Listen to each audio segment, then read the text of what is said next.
Iya, bismillahirrahmanirrahim. Assalamualaikum warahmatullahi wabarakatuh. Para mahasiswa Prodi Pendidikan Islam Anak Usia Dini PAUD semester 6A dan 6B. Ada Kang Ilham Syahril Mubarak, Pak Elon, Kang Ari Bahrudin, dan Kang Ridwan Irawan, serta kawan-kawan yang lainnya. Kali ini kita akan belajar tentang data statistik. Selepas 2 pertemuan kemarin kita mempelajari mengenai konsep dasar statistik. Pada kesempatan ini saya akan menjelaskan tentang definisi data statistik, lalu klasifikasi data statistik berdasarkan sifatnya, klasifikasi data statistik berdasarkan cara menyusun angkanya. Ya, itu ada 3. Jadi ada 3 poin, ada 3 sub pokok bahasan yang akan kita pelajari hari ini.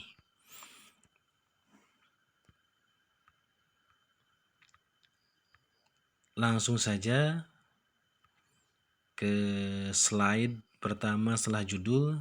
Ada slide yang berisi tentang definisi data statistik. Di sini tertulis bahwa data statistik itu adalah angka yang digunakan untuk keperluan statistik, bersifat agregatif dan mencerminkan suatu kegiatan dalam bidang tertentu. Dalam definisi ini ada beberapa kata kunci dari definisi data statistik. Yang pertama, angka, itu kata kunci pertama. Jadi kalau mendengar kata data statistik, itu pasti angka. Itu pasti angka. Ini terkait dengan perkembangan statistik sebagaimana kita pelajari pada slide sebelumnya, pada pertemuan sebelumnya, bahwa pada zaman sekarang statistik itu hanya mencakup data kuantitatif. Kuantitatif itu berwujud angka. Nah, oleh karena itu di sini ditegaskan bahwa data statistik itu adalah pasti wujudnya angka. Lalu kata kunci yang kedua dalam definisi data statistik adalah angkanya itu bukan angka sembarangan, tapi harus memenuhi sifat agregatif. Agregatif itu ada 2 pengertian. Satu, angka yang diperoleh dari satu objek, tapi pencatatannya lebih dari 1 kali. Ingat-ingat bahwa agregatif definisinya yang pertama adalah angka yang diperoleh dari satu objek, tetapi pencatatannya lebih dari 1 kali. Di sini saya contohkan dalam definisi agregatif yang barusan yang pertama, dikemukakan bahwa angkanya diperoleh dari satu objek, tetapi pencatatannya lebih dari 1 kali. Ada tabel nilai UAS Ahmad pada semester 3. Objeknya cuma 1 orang, yakni mahasiswa yang bernama Ahmad. Tetapi pencatatannya lebih dari 1 kali. Di sini contoh yang dimaksud pencatatannya lebih dari 1 kali itu ada beberapa mata kuliah di semester 3 yang Ahmad ambil. Ada mata kuliah A, B, C, D, E, F, G, H, I, J. Ada 10 mata kuliah. Nah, nilai UASnya masing-masing tertera sebagaimana di kolom nilai angka. 70, 85, 75, 75, 65, 69, 90, 81, 70, 72. Itu objeknya yang diteliti yang dalam slide ini cuma 1 orang, Ahmad saja. Tetapi angka-angkanya yang ada dalam contoh tabel ini itu lebih dari satu, pencatatannya lebih dari satu kali. Angkanya lebih dari satu, karena ada 10 mata kuliah yang diambil oleh Ahmad pada semester 3. Jadi ini sudah memenuhi kriteria sifat agregatif yang pertama. Andaikan saja dalam tabel ini cuma Ahmad saja yang dicantumkan dan mata kuliahnya juga cuma satu mata kuliah A saja, nilainya 70. Hanya ada satu angka 70 untuk mata kuliah A. Maka angka 70 itu tidak memenuhi sifat agregatif, belum memenuhi sifat agregatif. Sehingga angka 70 saja, satu angka, itu tidak disebut data statistik. Tidak disebut data statistik karena tidak memenuhi sifat agregatif yang pertama. Yang kedua, agregatif itu kriterianya adalah, definisinya adalah angka yang dihasilkan dari satu kali pencatatan dengan objek lebih dari satu. Angka yang dihasilkan dari satu kali pencatatan, objeknya lebih dari satu. Kita lihat contohnya pada contoh yang kedua. Satu kali pencatatan, tapi objeknya lebih dari satu. Kalau tadi objeknya cuma satu, Ahmad. Nah, ini dalam kriteria agregatif yang kedua, objeknya lebih dari satu. Jadi bukan cuma Ahmad. Ada di sini saya mencontohkan ada 10 mahasiswa. Ada Ahmad, Bakri, Cecep, Dani, Erlinda, Fahmi, Gina, Hasna, Indri, dan Jujun. Ada 10 objek. Nah, ada 10 objek. Pencatatannya satu kali. Jadi nilainya cuma dari satu mata kuliah saja. Mata kuliah statistik dasar. Karena mahasiswanya ada 10, maka nilai UAS statistik dasarnya juga ada 10 untuk masing-masing untuk satu mahasiswa. Ada 70, 85, 75, 75, 65, 69, 90, 81, 70, dan 72. Ini kriteria agregatif yang kedua.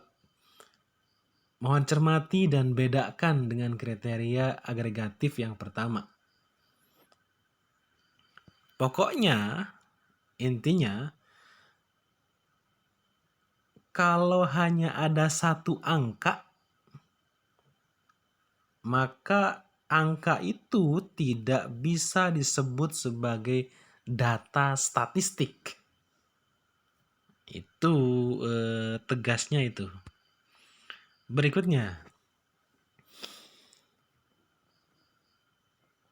pada slide ini saya menjelaskan klasifikasi data statistik berdasarkan sifatnya.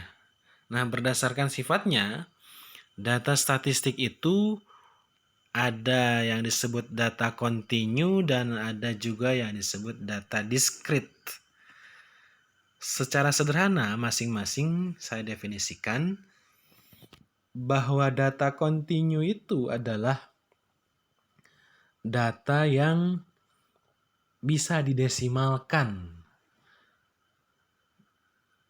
Contoh, berat beras dalam karung misalnya 12,1 kilo atau 12,5 kilo. Itu bisa ada desimalnya. Atau kita beli buah mangga atau jeruk dari pasar buah, dari penjual buah-buahan. Misalnya salaknya 13,5 kilo, jambunya 2,5 kilo, semangkanya 1,5 kilo, 0,5. Nah, angka-angka berat ukuran-ukuran yang bisa didesimalkan itu disebut data kontinu. Sementara data diskrit adalah sebaliknya, adalah data yang tidak bisa didesimalkan. Ukuran-ukuran yang tidak mungkin didesimalkan. Contoh, jumlah anggota keluarga di sebuah keluarga. Itu tidak mungkin kita kalau ditanya ada berapa jumlah anggota keluarganya. Jumlah anggota keluarganya ada 2,5. Itu kan tidak mungkin ada setengahnya. Nah, data jumlah anggota keluarga itu kan tidak bisa didesimalkan. Itu termasuk data diskrit. Data jumlah mahasiswa di kelasnya Kang Ilham, Fiaud 6A dan 6B misalnya, di kelasnya Kang Ari Bahrudin, dan kawan-kawan, itu misalnya masing-masing jumlahnya 25 dan 26 orang. Itu tidak bisa didesimalkan. Tidak bisa jumlah mahasiswa 25 setengah, itu kan tidak mungkin. Jadi data jumlah mahasiswa juga termasuk data diskrit karena tidak mungkin didesimalkan. Kesimpulannya, data kontinu adalah data yang bisa didesimalkan, sementara data diskrit adalah data yang tidak bisa didesimalkan. Berikutnya, ada klasifikasi data statistik berdasarkan cara menyusun angkanya. Di sini saya mencantumkan ada data nominal, ada data ordinal, dan ada data interval. Data nominal adalah data yang cara menyusun angkanya berdasarkan klasifikasi tertentu. Sekali lagi, data nominal adalah data yang cara menyusun angkanya berdasarkan klasifikasi tertentu, berdasarkan pengelompokan tertentu. Contoh, ini tabel yang mengandung data nominal. Ada angka-angka yang dikelompokkan berdasarkan jenis kelamin. Ada jenis kelamin laki-laki, ada jenis kelamin perempuan. Nah, angka-angka yang masing-masing ada pada kolom jenis kelamin itu adalah data nominal. Itu contohnya. Mudah kan ya? Berikutnya, ada juga yang disebut data ordinal. Data ordinal itu adalah data yang cara menyusun angkanya berdasarkan atas kedudukan ranking atau peringkat. Pada tabel berikut ini saya mencantumkan contoh data ordinal. Tadi disebutkan bahwa data ordinal definisinya adalah data yang berbentuk peringkat, singkatnya itu. Nah, dalam tabel ini ada data yang ada kolom peringkat 1, 2, 3, 4, 5 karena cuma 5 objek A, B, C, D, dan E. Nah, data yang berbentuk peringkat atau ranking ini kalau disusun dari yang terbesar ke yang terkecil atau sebaliknya dari yang terkecil ke yang terbesar berdasarkan urutan peringkat, berdasarkan urutan ranking, maka itu disebut data ordinal. Itu disebut data ordinal. Berikutnya, ada data interval. Interval itu jarak. Sesuai dengan namanya, maka data interval itu adalah data statistik yang mengandung jarak. Ada jarak antara angka yang satu dengan angka yang lainnya. Di sini saya mencontohkan, memberikan sebuah tabel. Ada contoh data interval. Ini pedoman konversi nilai mahasiswa, termasuk yang di Institut Agama Islam Darussalam. Ada skor 80 sampai 100. Itu nilai angkanya 4. Ada 70 sampai 79 itu 3. Ada 60 sampai 69 itu 2 nilai angkanya. Dan ada 50 sampai 59 itu 1. Nah, angka-angka yang ada pada kolom skor 80 sampai 100, 70 sampai 79, 60 sampai 69, dan 50-59